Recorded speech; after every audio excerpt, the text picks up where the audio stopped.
চাকরি করবি, কেউ ইঞ্জিনিয়ার, কেউ ডাক্তার হবি, হবি তো? ম্যাডাম ভালো আছেন? হ্যাঁ ভালো আছি। এটা প্রণাম করবো আপনার।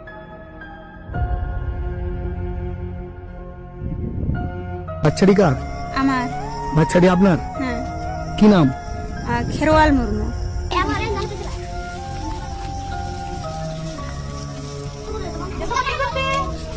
Good morning sir. এইগুলি আপনার স্টুডেন্ট? এটা স্কুল? হ্যাঁ কে বানিয়েছে? আমরা। কত করে টাকা দেয়? বেতন পান আপনি? না বেতন পান না? না, এই বাচ্চাটার কত মাস বয়স? 2 মাস। 2 মাস বয়স। হ্যাঁ আপনি এতগুলো বাচ্চার দায়িত্ব নিয়েছেন? হ্যাঁ। আপনার 2 মাসের বাচ্চাটাকে নিয়ে আপনি এই ছেলেগুলোকে পড়াশোনা করাচ্ছেন? হ্যাঁ আমি ওই 2020 থেকে বাচ্চাকে পড়াচ্ছি, এখনো পড়াচ্ছি। এই আমার 2 মাসের বাচ্চা নিয়ে। এতগুলো বাচ্চার দায়িত্ব নিয়েছেন? হ্যাঁ আপনার আর বাচ্চা আছে?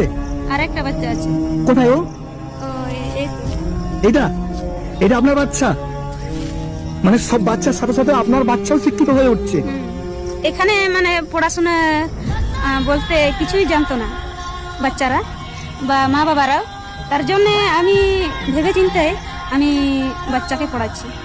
না বিরক্ত না। ও সি আপনাদের কাছে হাত জোর করে অনুরোধ, যেভাবে হোক এই পৃথিবীর সবচেয়ে বড় যোদ্ধার ঠিকানাটা একটু আমাকে দেবেন, এবং আমি কলকাতা থেকে কিভাবে তার কাছে যেতে পারি সেই ঠিকানা দেবেন। আমি আমার যতটা পারি ততটা দিয়ে তার পাশে এসে দাঁড়াবো, এবং আমারও যার সাথে যোগাযোগ আছে তারাও এই পৃথিবীর সবচেয়ে বড় যোদ্ধার পাশে এসে দাঁড়াবে। যেখানে ফেসবুক খুলে সকালবেলায় অশ্লীল বস্ত্র পরে, নাইটি পরে ভিডিও করতে ব্যস্ত, রিল করতে ব্যস্ত, সেখানে এই মাকে দেখুন, 2 মাসের বাচ্চা। 70 থেকে 100টা শিশু, তার মধ্যে তারও আরেকটি সন্তান আছে।